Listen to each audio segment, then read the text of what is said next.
Welcome to 3RR news. నేను సుధా. బులెటిన్ల ముందుగా headlines.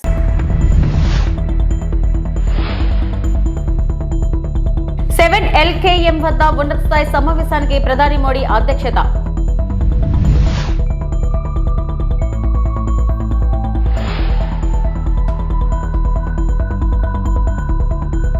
Pension సొమ్ముతో మొక్కు చెల్లింపు, వృద్ధురాలికి పవన్ పాదాభివందనం.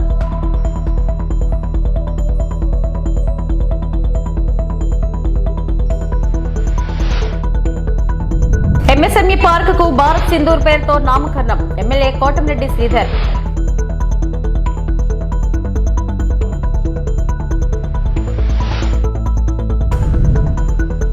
భారత్ పాక్ ఉద్రిక్తతలు, స్వస్థలాలకు తెలుగు రాష్ట్రాల విద్యార్థులు.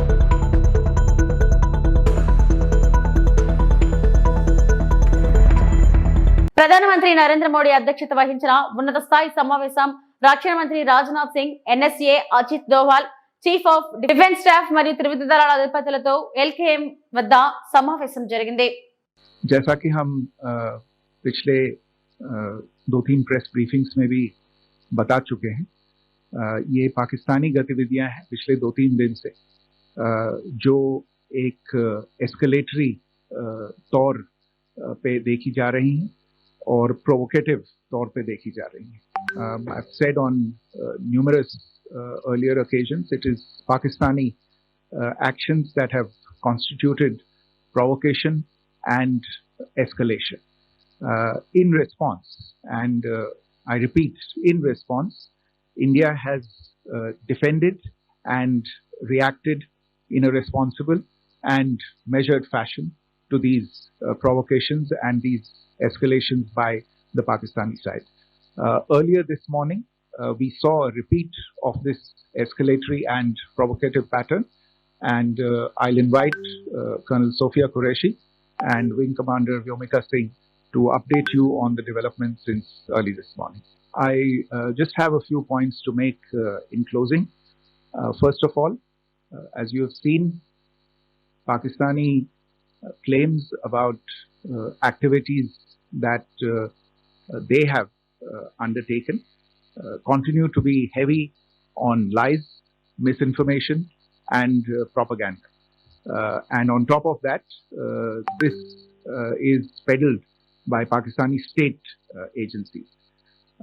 The claims that they have made about attacking and destroying various places, various military installations and facilities, as has been pointed out by my colleagues here this morning, are completely false.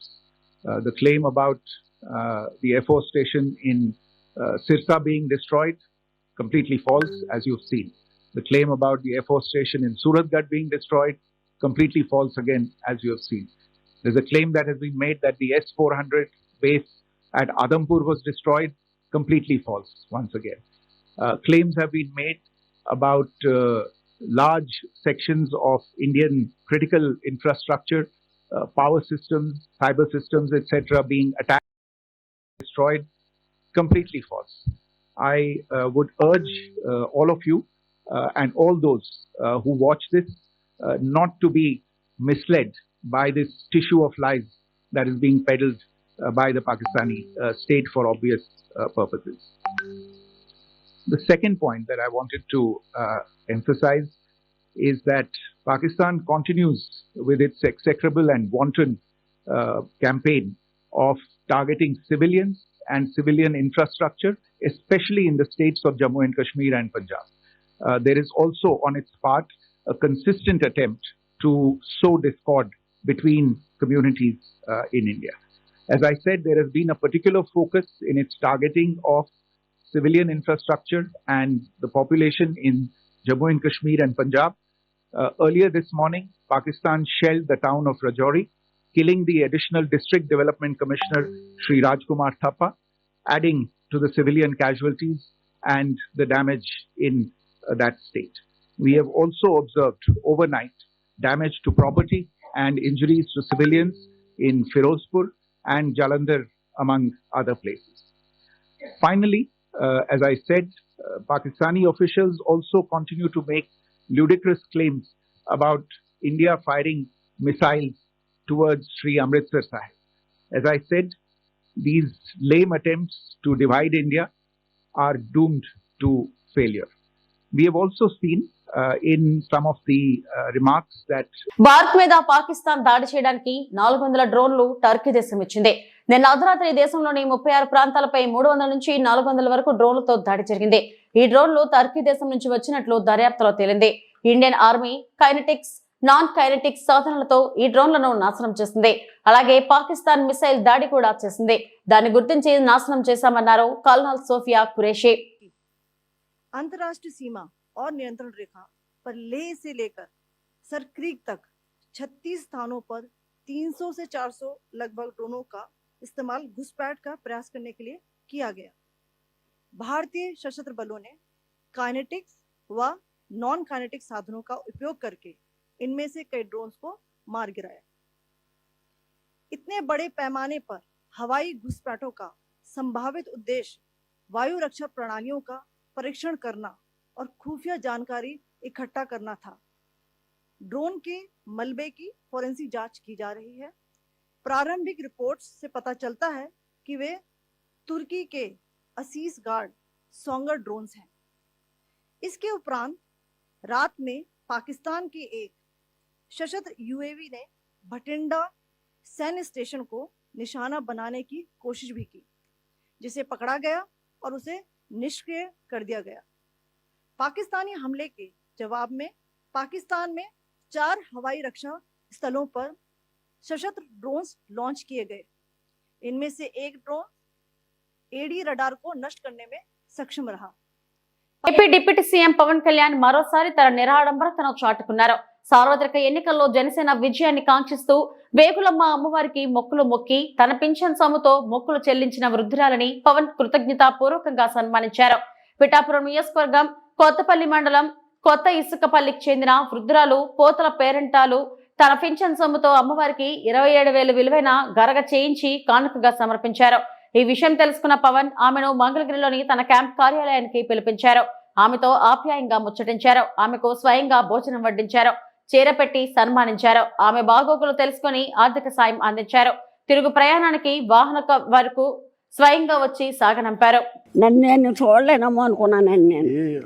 నేనే వద్దాం అనుకున్నా కానీ వస్తే మీకు మీ ఇంటికి వస్తే ఇలా కూర్చోలేము కదా. యాక్చువల్ వద్దాం అనుకున్నా ఈరోజు, కానీ నేను వస్తే మొత్తం గోల అయిపోద్ది, మీకు ఇల్లు మళ్ళీ ఇబ్బంది అయిపోద్ది అని చెప్పి సరే మామగారిని పిలుచుకుందాం. సార్ మీకోసం ఇది చెక్ ఒకటి ఇస్తున్నా, ఇది మీరు బ్యాంకులో వేసుకోండి 50,000 రూపాయలు. ఇదేమో మీకు చీర, ఇందులో ఒక 50,000 క్యాష్ ఉంది.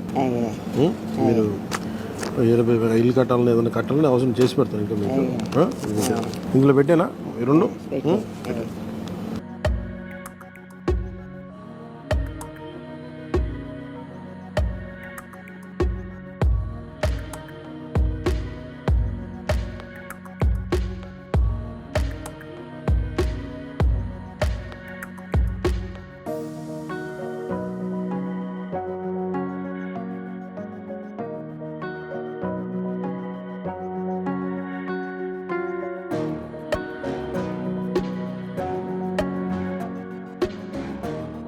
వృత్తిరీత్యా టీటీడీ ఉద్యోగుల భద్రత దృష్ట్యా హెల్మెట్లు పంపిణీ చేసినట్లు టీటీడీ చైర్మన్ బిఆర్ నాయుడు తెలిపారు. గుంటూరు జిల్లాకు చెందిన రఘురామ అనే భక్తుడు టీటీడీకి విరాళంగా అందించిన హెల్మెట్లను టీటీడీ చైర్మన్ బిఆర్ నాయుడు చేతుల మీదుగా టీటీడీ ఉద్యోగులకు అందించారు.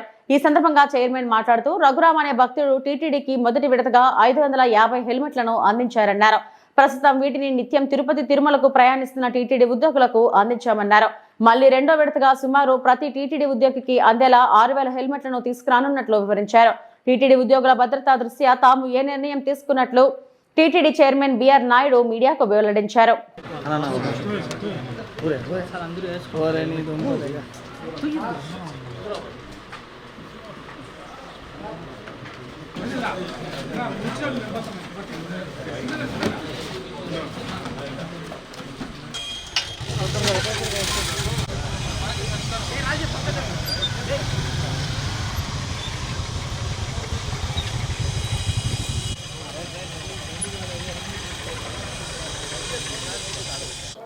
ఈరోజు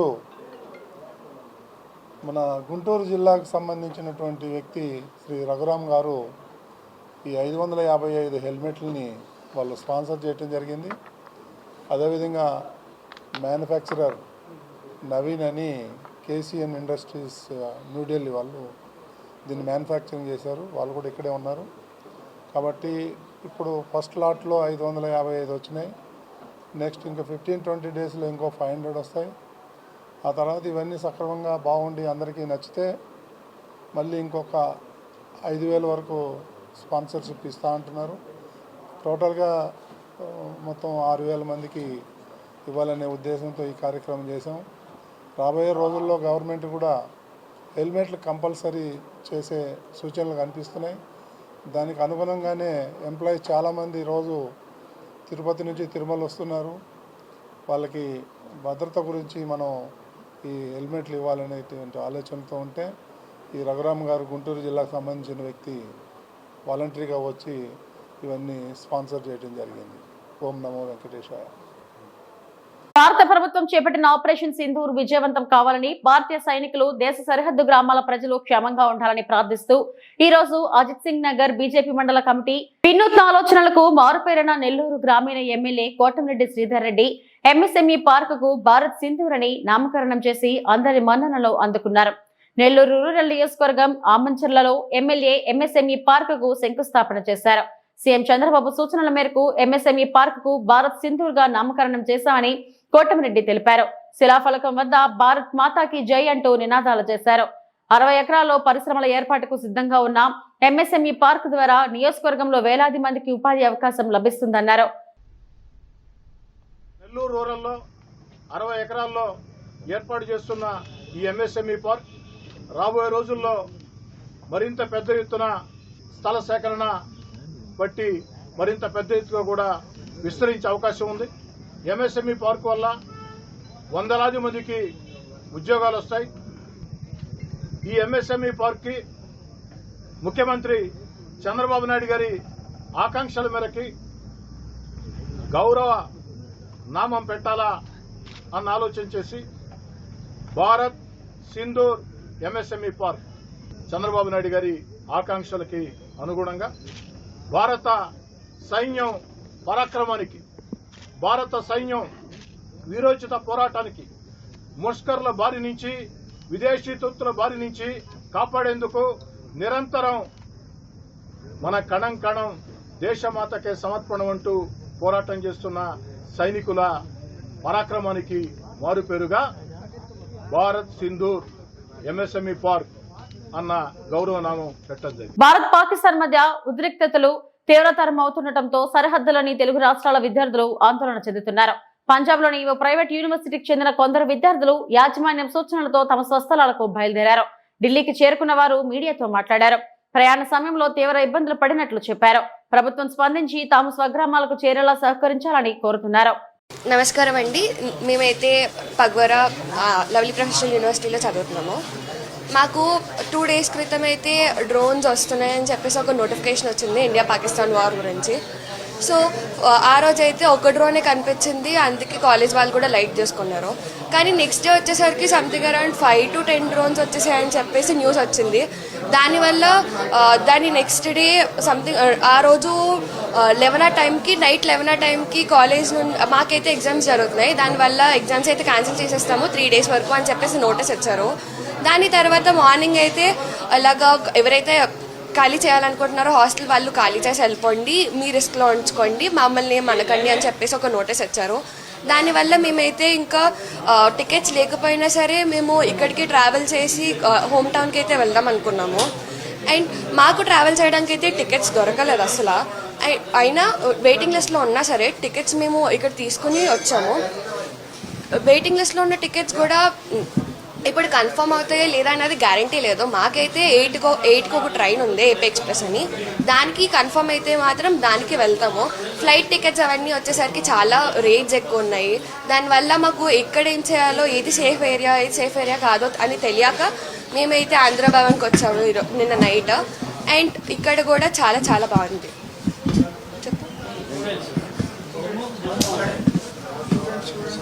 బట్టి అంటే మా కాలేజ్ సమీపంలోనే చాలా మిసైల్స్ కానీ డ్రోన్స్ కానీ కనిపించాయని చెప్పారు మా ఫ్రెండ్స్ కానీ లేదా తెలిసిన వాళ్ళు కానీ. మేము అందుకునే కంగారు పడి వెంటనే మేము ఢిల్లీ బయలుదేరి వచ్చేసాము. ఇక్కడ నుండి మనం మన హోమ్ టౌన్కి వెళ్ళిపోదామని చెప్పి మేమైతే నిన్న ట్రైన్స్ టికెట్స్ లేకపోయినా సరే జనరల్లో నుంచి మరీ వచ్చాము. వెయిటింగ్ లిస్ట్లో ఉన్నాయి ఇంకా టికెట్స్. ఈవినింగ్ మాకు ట్రైన్ ఉంది, దానికి కూడా వెయిటింగ్ లిస్ట్లో ఉన్నాయి టికెట్స్. ఎప్పుడు కన్ఫర్మ్ అవుతాయో తెలియదు. కన్ఫర్మ్ అయితే కనుక మేమైతే సేఫ్గా రీచ్ అవ్వగలం ఇంటికి. కానీ ఇలాంటి సిచ్యువేషన్లో కూడా ఐఆర్సీటీసీ అనేది చాలా చెత్తగా వరస్ట్గా బిహేవ్ చేస్తుంది. స్టూడెంట్స్ ట్రావెల్ చేస్తున్నారని తెలిసి కూడా వాళ్ళు ఛార్జెస్ అవన్నీ గట్టిగా చేస్తున్నారు. నైట్ మాకు టికెట్ లేకుండా మేము ట్రావెల్ చేసామని, కానీ మేము జనరల్ టికెట్ తీసుకున్నాం. వాళ్ళు మా దగ్గర 1500 ఛార్జ్ చేశారు పర్ పర్సన్ దగ్గర. ఎమర్జెన్సీలో పర్పస్ అని చెప్పినా కూడా మేము చేయట్లేదంటే మేము జనాలని చెప్పారు. వాళ్ళన్నారు మా డ్యూటీ మేము చేయాలి అని, కానీ మేము చెప్పాం అప్పటికే ఇది ఎమర్జెన్సీ సిచ్యువేషన్, మాకు కాలేజ్ నుంచి వెళ్ళిపోమని మెసేజ్ వచ్చింది. ఈ టైంలో మేము ఏం చేయలేము అని, మాకు టికెట్ లేకపోయినా ట్రావెల్ చేయాలి సేఫ్గా అనేది చెప్పినా సరే వాళ్ళు మాత్రం లేదు మా డ్యూటీ మేము చేయాలి అని చెప్పేసి ఒక్క పర్సన్ 1500 అయితే ఫైన్ వేశారు. ఫైన్ వేసినా సరే ట్రైన్లో ట్రావెల్ చేయనివ్వలేదు. ట్రైన్లో అయితే డే టైమ్స్ అంతా ప్రాబ్లం ఉండట్లేదు, కాకపోతే నైట్ టైమ్స్ కొంచెం లైటింగ్స్ అవి కనిపిస్తున్నాయి, డ్రోన్స్ అవి కనిపిస్తున్నట్టు అనిపిస్తుంది. లైట్గా సౌండ్స్ వస్తున్నాయి. మొత్తం కంప్లీట్గా బ్లాక్అవుట్ చేశారు. ఒక 2 days బ్యాక్ అయితే కంప్లీట్ బ్లాక్అవుట్ ఉంది. ప్రెజెంట్ సిచ్యువేషన్ నిన్న నైట్ మా ఫ్రెండ్స్ వాళ్ళు తెలిసింది ఏంటంటే నిన్న రాత్రి కొంచెం ఇంటెన్స్గా ఉంది. అంటే ఎక్కువ కనిపించే లైటింగ్స్ అవన్నీ బ్లాస్టింగ్స్ అవి లైట్గా వినిపించాయని చెప్పేసి అన్నారు. ఎక్కువ టార్గెట్ కూడా యూనివర్సిటీస్, ఎన్ఐటీస్, ఐఐటీస్ మీద టార్గెట్స్ ఎక్కువ కాలేజ్ పై నుంచే బాగా ఎక్కువ వెళ్తున్నాయి అని కూడా చెప్తున్నారు. బాగా ఇంటికి వెళ్ళిపోవాలని చెప్పి ఫర్దర్ నోటీస్ అన్ని పొద్దున్నే ఇచ్చారు. పొద్దున్న ఇచ్చి అప్పటికప్పుడు వెళ్ళిపోమని చెప్పేసి అన్నారు. దానివల్ల మాకు ట్రావెలింగ్ చాలా ఇష్యూ అవుతుంది. కొంచెం we hope the government look into it. Abhayanjaneya Swamy ఆలయాన్ని దర్శించుకున్న బీజేపీ నాయకులు. కర్నూలు జిల్లా ఆధోనిపట్నంలోని అభయాంజనేయ స్వామి ఆలయాన్ని సందర్శించిన బీజేపీ నాయకులు నాగరాజ్ గౌడ్ మాట్లాడుతూ మన రక్షణ సిబ్బందికి శక్తి మరియు ధైర్యాన్ని ప్రసాదించమని, అలాగే మన ప్రియమైన ప్రధాని మోడీకి పాకిస్తాన్ మరియు అక్కడి తీవ్రవాదులను ఓడించే సరిగ్గా మార్గనిర్దేశం చేయడానికి అవసరమైన బలాన్ని ఇవ్వమని ప్రత్యేక పూజా కార్యక్రమాలను నిర్వహించడం జరిగింది. ఈ కార్యక్రమంలో assembly co convener Nagaraj Goud, Adoni central మండల అధ్యక్షుడు నాగార్జున, నాయకులు లోకేష్ కుమార్, వినోద్ కుమార్, చెన్నబసప్ప, భాగ్య, రాజ్ కుమార్ తదితరులు పాల్గొన్నారు. పాకిస్తాన్ హిందుస్థాన్ గా విభజన జరిగింది. అయితే ఆనాటి నుండి నేటి వరకు కూడా పాకిస్తాన్ అనేటువంటి మనం పంచిచ్చినటువంటి దేశం మన పైన దాడులు చేస్తూ అనేక సార్లు మన దేశంలో ఉండే అమాయకుల పైన దాడులు చేసి వాళ్ళ యొక్క ప్రాణాలను హరించడం జరిగింది. ఈ మధ్యన మనం చూసాం పహల్గావ్లో జరిగినటువంటి దాడుల్లో కేవలం పురుషులను చంపుతూ మహిళలకు మీ ప్రధానమంత్రికి చెప్పుకోండి అని చెప్పనేటువంటి ధైర్యంతో మాట విడిచి మన దేశం పైన ఆధిపత్యం చెలాయించారు. మరి దానికి ప్రతిదాదిగా మన భారతదేశం సైనికులు వారి యొక్క దేశంలోకి చొరబడి ఉగ్రవాదుల స్థావరాల్లో ధ్వంసం చేసి సుమారు 100 మందికి పైన తీవ్రవాదులకు ప్రాణాలు తీసినటువంటి దేశం భారతదేశం. ఎందుకంటే ఎంతో కాలంగా ఓపిక పట్టినటువంటి ఈ దేశం 140 కోట్ల మంది ప్రజల యొక్క ఆశయాలను, ధైర్యాన్ని సన్నగిలుతూ దాడులు చేస్తూనే ఉన్నారు. మరి ఈ దాడులను ఇలాగే ప్రోత్సహిస్తే ఈ దేశంలో మనం ఎలా బ్రతకాలని ఉంటుంది మనకు ఒక ప్రశ్న. మరి ఈరోజు ప్రధానమంత్రి గారు, అలాగే మన అజిత్ దోవల్ గారు, రక్షణ శాఖ మంత్రి రాజ్నాథ్ సింగ్ గారు, మరి అలాగే హోమ్ మినిస్టర్ అమిత్ షా గారు ఈ దేశ ప్రజలందరి నిర్ణయంతో అఖిలపక్షం ఏర్పాటు చేసి అన్ని రాజకీయ పార్టీలకు ఆమోదయోగ్యంగా ఈ దేశం పైన జరుగుతున్న దాడులను ఖండిద్దాం. మరి ఎదుటి దేశానికి మనమేంటో సత్తా చూపిద్దామని చెప్పని ముందడుగు వేసినటువంటి సైనికులకు ఈరోజు యావత్ భారతదేశ ప్రజలందరికీ కూడా వెన్నుదన్నుగా ఉండాలని చెప్పని భారతీయ జనతా పార్టీ కేంద్ర పార్టీ పిలుపు మేరకు ఇక్కడ వారి యొక్క సైనికుల యొక్క దీనిపైన అర్చన చేయిస్తూ భారతీయ జనతా పార్టీ యొక్క యూనిట్ని ఈరోజు ఈ యొక్క కార్యక్రమాన్ని ఏర్పరచడం జరిగింది. మరి ప్రతి జవానికి కూడా భారతీయ జనతా పార్టీ తరపున అయితేనేమి, ఈ దేశ ప్రజల తరపున అయితేనేమి మేమందరం కూడా మీ వెన్నంటి ఉన్నాం, మీరు ముందు ఉండండి, మాకోసం మీరు ప్రాణత్యాగాలు చేస్తున్నారు, మీ ప్రాణత్యాగాలు వృధా పోదు.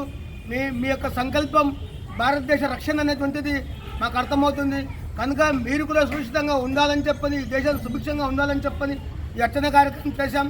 ఈ యొక్క కార్యక్రమంలో పాల్గొన్నటువంటి ప్రతి ఒక్క కార్యకర్తకు పేరు పేరున Bharatiya Janata party central committee తరఫున ధన్యవాదాలు తెలియజేసుకుంటూ సెలవు తీసుకున్నాను. నా పేరు లోకేష్ కుమార్, సీనియర్ న్యాయవాది, ఆదోని, భారతీయ జనతా పార్టీ రాష్ట్ర కౌన్సిల్ సభ్యుడు.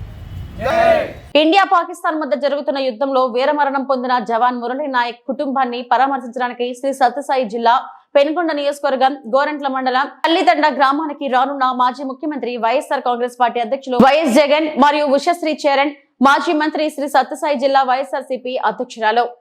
పహల్గాంలో జరిగిన సంఘటన యావత్ భారతదేశం చూసింది.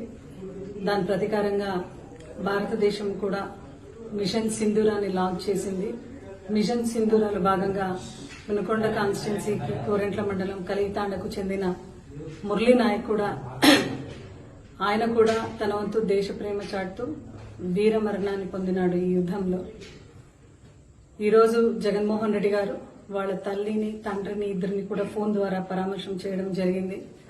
వాళ్ళ తల్లి బిడ్డని, తన కొడుకుని చదివించాలని ముంబైలో కష్టపడి పనిచేసి, అదేవిధంగా భీమ్ వ్యాపారం చేస్తూ వాళ్ళ తండ్రి మురళీ నాయక్ ఎప్పుడు కూడా చెప్పేవాడంట, చిన్నపిల్లోడి నుంచి కూడా ఆర్మీకి పోవాలా, ఆర్మీకి చేరాలా అని. ఒక్కరోజైనా యూనిఫామ్ వేసుకొని చనిపోయాలనే ఆశయానికి చాలా కష్టపడినారు వాళ్ళ తల్లిదండ్రులని ఈరోజు గుర్తు చేసుకున్నారు. అటువంటి వీరమాతని కలవాలి, అదేవిధంగా వాళ్ళ ఆ కుటుంబానికి పరామర్శించాలి. ఎల్లవేళలో మేము అండగా ఉంటాము అని భరోసా కల్పించడానికి మే 13వ తేదీ జగన్మోహన్ రెడ్డి గారు వచ్చే మంగళవారం మే 13వ తేదీ పెనుకొండ కాన్స్టిట్యున్సీ గోరంట్ల మండలం కలితాండకు వచ్చి ఆ కుటుంబాన్ని పరామర్శిస్తున్నారు. ఈరోజు ఎన్ని డిఫరెన్సెస్ ఎవరికున్నా కూడా నేషన్ కమ్స్ ఫస్ట్. ఈ ఒక తరుణంలో ప్రతి ఒక్కరు కూడా అప్రమత్తంగా ఉండు, తన వంతు సేవని ఈ దేశానికి అందిస్తాం. అటువంటి దాంట్లో మేము ఎంత దూరంగా ఉన్నా కూడా బార్డర్ కు కూడా ప్రతి ఒక్కరు కూడా ఒక రెస్పాన్సిబిలిటీతో ఫీల్ అయి ఆ కుటుంబానికి నిలబడాలి. ఆ కుటుంబానికి నిజంగా భగవంతుడు ఈ ఒక ఘటన నుంచి బయటికి రావడానికి మనమందరూ కూడా ప్రార్థించాలి. అదేవిధంగా మురళీ నాయక్ ఆత్మ కూడా ఎక్కడున్నా కూడా వీరమరణ పొందిన మురళీ నాయక్ ఆత్మ కూడా శాంతించాలి అని ఈరోజు మేమందరూ కూడా మనస్పూర్వకంగా కోరుకుంటూ, జగన్మోహన్ రెడ్డి గారి పర్యటన అయితే మే 13వ తేదీ మంగళవారం గోరెంట్ల మండలం కలితాండలో ఉంటుంది అని అధికారికంగా దృఢపడిస్తున్నాం. ఇవి ఇప్పటివరకు నా బులెటిన్ అప్డేట్స్. నమస్తే.